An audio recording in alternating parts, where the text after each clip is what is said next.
Hey guys, my name's Dylan Johnson from Soccer Mag. Because there's no fixtures this weekend, it's the international break, I'm going to be doing a video just talking about news and stuff while the MoneyMan and Oliver focus on the World Cup. Basically just going to be going through some things that are going through the news at the moment with regard to the Premier League, talking about a couple new signings, some sort of transfer business, but also just general news. So I think I'm going to start with Ryan Gravenberch. He just signed from Bayern Munich for 40 million euros to Liverpool on deadline day. I think as a Liverpool fan, the signing is exciting. I think he's a very exciting player. But I think there could be question marks around, do Liverpool really need another player like Gravenberch?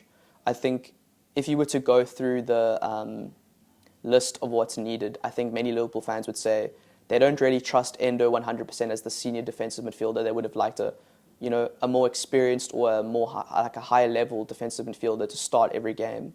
And then maybe they would have said they would have preferred a defender because right now, they don't have a reserve right back. If Trent gets injured, it's Joe Gomez. But Joe Gomez is also, one of the starting right now because Van Dijk's suspended, starting centre-backs. If he was to get injured, Trent's injured at the moment, what next? Who do you play at fullback? Do you move Kostas Tsimikas over?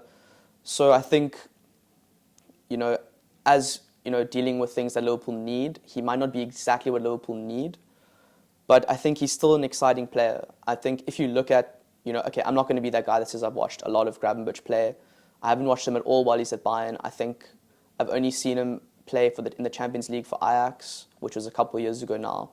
So I'm not going to be that guy that says I know everything about him. I've watched some things on YouTube, but also from what I've read is that, this is going to kind of be like a Gini Wijnaldum experiment where we've taken a attacking midfielder, Wijnaldum used to play wing at times, an attacking midfielder, and dropped him deeper to, bear more defensive responsibility, work with the defensive midfielder to allow the attacking players to go forward. I don't think he's going to necessarily work with Endo. I think, it's going to be what we saw against Aston Villa where Jurgen Klopp played three similar midfielders, Curtis, McAllister and Szoboszlai. I think Gravenberch will fit into one of those three, and he might be one of the more reserved players that stays further back. But also, I think this is a long-term signing. I don't think he's going to, come into the team straight away and play every minute. I think Klopp's wanted him for a while. I think this is going to be one of those players that goes through the classic Klopp acclimatization process. Fabinho took almost 6 months to get into the first team. Robertson, same thing, almost took 6 months to get into the first team because he doesn't want to rush players, into a system that they aren't familiar with. I think when Oxlade-Chamberlain joined Liverpool, the first couple games he played, he was terrible.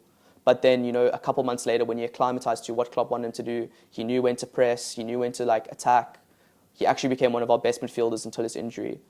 So I think this is going to be a project signing, and I think it's very exciting. He's very young, and before he went to Bayern, he was held on the same esteem as Jude Bellingham as one of the best young midfielders on earth. And if he can come close to that level, I think every Liverpool fan will be really happy about that. Next, we're going to talk about something that's been going through the headlines at the moment. Erik ten Hag and Jadon Sancho's little conversation in the public about I wouldn't say it's a feud, but basically, Erik ten Hag called out Jadon Sancho. I wouldn't say he called him out personally, but they asked why he isn't playing, and he basically alluded that he wasn't training hard enough.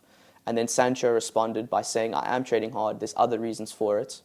And I've seen on social media there's a bit of a split between United fans on who's in the right, who's in the wrong. Should Erik ten Hag be calling out his players to the media? Should those conversations be held in private? Should Jadon Sancho be, undermining his manager in the public by sending that message saying, basically, saying that this guy has other ulterior motives for not playing me? My opinion is that I think, both sides are wrong and right at the same time.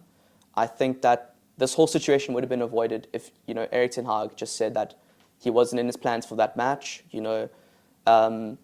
Sometimes managers pick players for certain games. He thought Antony and Rashford were better suited. He thought Garnacho was better suited. I think that ends the problem straight away. But as soon as he calls out the player and says, Jadon Sancho isn't training hard enough, he isn't working hard enough, that kind of starts a narrative that Jadon Sancho is lazy, he doesn't work hard enough, he doesn't want to fight for the team, he doesn't earn his spot, he just expects things given to him. And that can be pretty damaging for a player's reputation. I think we've seen, especially with Dele Alli recently, that there was that whole narrative spun about him where he was a terrible trainer, he never worked hard, he was lazy, he just wanted everything given to him. But at the same time, he was dealing with some pretty intense personal issues, and there were other reasons for, his perceived lack of training, like his lack of effort in training. And I think, Jadon Sancho, I'm not defending him either. I think, his response, I get he wants to defend himself, but he is now open, he has created a new problem where it's now Erik ten Hag versus Jadon Sancho, not, if he had just said nothing, it could have been resolved in obviously the media damage has already been done, but if he had said nothing, the problem doesn't escalate further. There isn't a narrative of manager versus player. Does the player think he's bigger than the club? All those kind of things. And I think we've seen with other managers before where situations like this, they don't usually end well.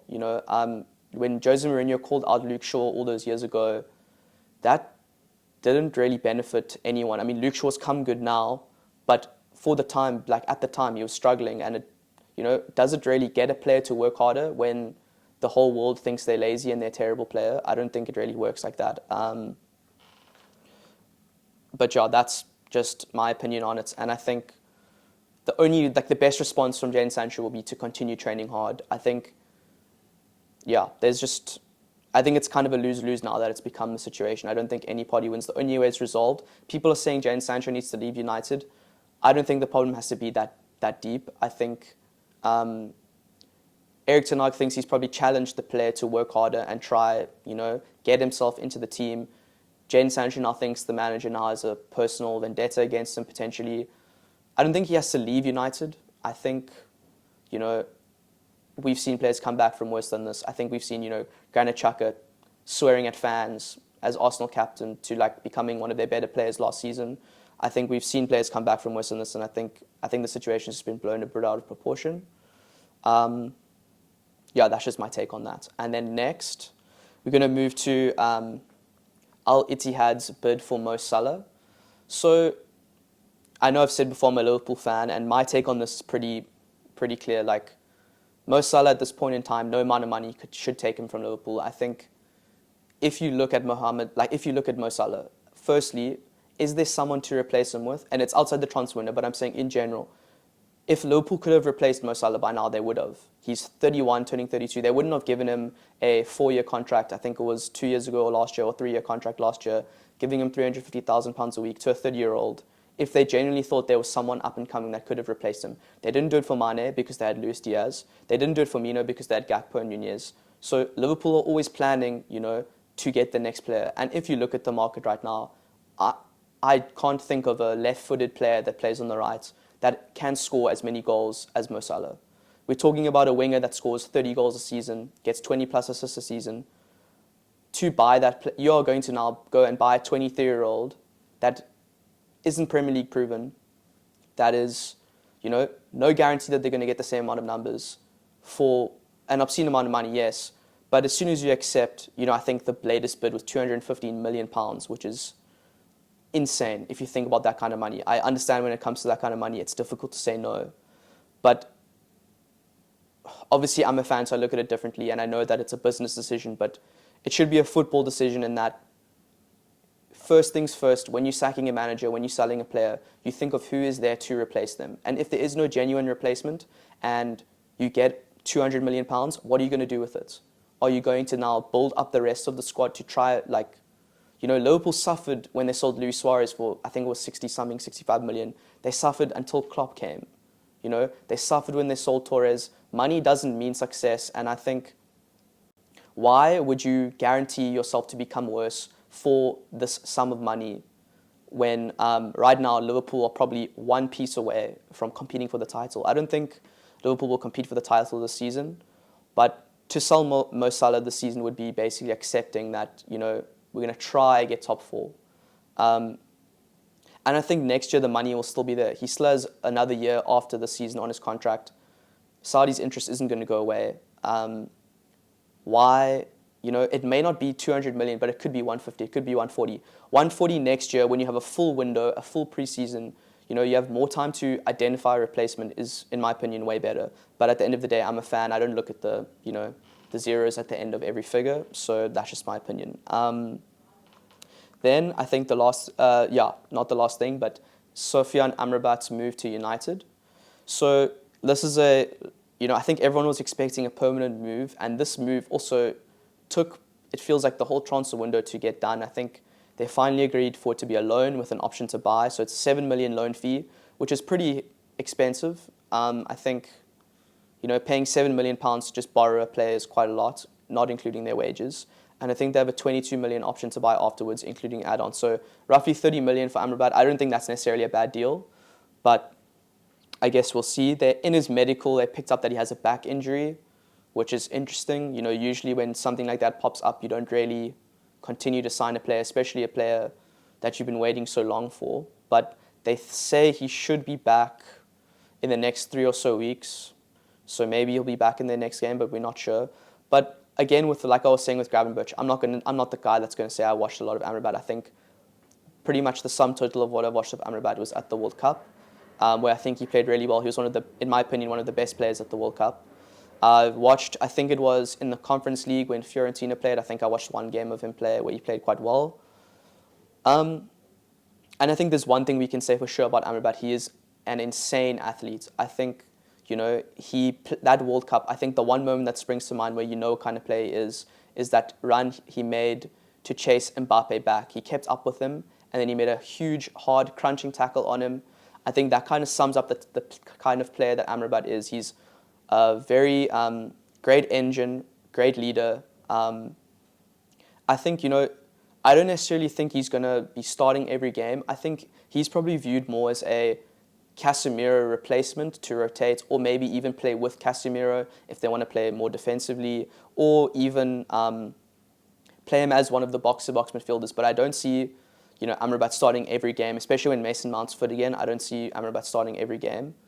I think he's a great signing, though. I think for value, it's interesting to me because for £30 million or the 7 million loan fee, the market for players like defensive-minded midfielders has been pretty.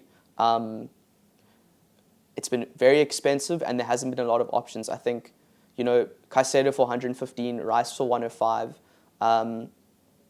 Crystal Palace quoting 80 million for Czech Doucouré, Romeo Lavia going for 60 million, a player who has 25 starts in the Premier League, 60 million pounds. To get a player who's, I think he's 25 or 26, has lots of first team experience, played really well at the World Cup, looks like he's can fit into most systems. I don't think he's the best in possession, but I think he could do a job. For 30 million, less than 30 million, it's interesting to me that not a lot of teams were interested, but maybe it's because of the back injury. That could honestly be one of the things about it. But I think they also said that he wanted to go to United from the start. But I just think it's weird that United waited so long. But I think there's a narrative been going around that United are terrible at doing business. Took them a whole transfer window to get Anthony and ended up paying 30 million more. Couldn't get Frankie de Jong, ended up getting Casemiro. So I think it's probably more to do with the fact that United aren't great at doing business. Now, I think the last thing I'm going to talk about is the Ballon d'Or nominations. So I'm just going to focus on, I think, the main three, the three that we think are in for a shout. So Erling Haaland, Lionel Messi, and Kylian Mbappe. In my opinion, it's difficult to judge who's going to win it because whenever it's a World Cup year, the goalposts change on who deserves to win the Ballon d'Or. I think goals and assists are always very important, but in a World Cup year, usually the World Cup takes precedence. I think when Modric won the Ballon d'Or, Modric was probably the best player at that World Cup, but could you say that Modric was the best player in the world for that whole year? I don't know if you could. I think there are other players that you could argue, like Lewandowski or Messi or Ronaldo, for example, during that year that could have had a whole calendar year, but because of the World Cup, because of his performances in the World Cup, it elevated him to the people that vote. At the end of the day, it's the people that vote. What do they value? Do they value Haaland breaking the Premier League record and winning the treble? Do they value Mbappe being top scorer in the World Cup and scoring, 50 plus goals and getting 50 plus goals and assists, winning Ligue 1. Same with Messi. Do they value Messi winning the World Cup? Do they value him winning Ligue 1? Do they value him being named player of the tournament? What do the people that vote value ahead of anything else? And there have been, I think, I was reading up about previous Ballon d'Or winners in World Cup years, and I think it was 2002, Ronaldo won the Ballon d'Or and he played 16 games that year. But because he was top scorer in the World Cup and he was the best player at the World Cup, he won the Ballon d'Or that year. 2006, I think it was Cannavaro. I mean, that's the last defender to have won the Ballon d'Or, and it was because he was one of the best players at the World Cup. So if you look historically, performance at the World Cup usually, has heavy weight. But yeah, that's just, I would like Messi to win because I'm a Messi fan, but I understand that Mbappe and Haaland both have great cases, and now that Messi's gone to MLS, it probably doesn't help his case that much, but I guess we'll see. And then just the last part, going to best goalkeeper. So there have been quite a few goalkeepers nominated. I think Bono, Andre ter Stegen, Courtois, Emi Martinez, Edison. And I think this is also similar to the last point that I made on what do the people that are voting value. Because, personally as a Liverpool fan, I'm going to be biased here. I think Alisson's one of the top 10 best goalkeepers in the world. I don't know how he isn't on that list. It's probably because Liverpool didn't do very well that season. But I think he was one of the best goalkeepers in the world last year. For him to not be top 10 is a shame. But then going back to it, Emi Martinez was probably as important for Argentina as Messi. That last save he made against Kolomoani in the final, the penalty saves, he was probably Argentina's second most important player.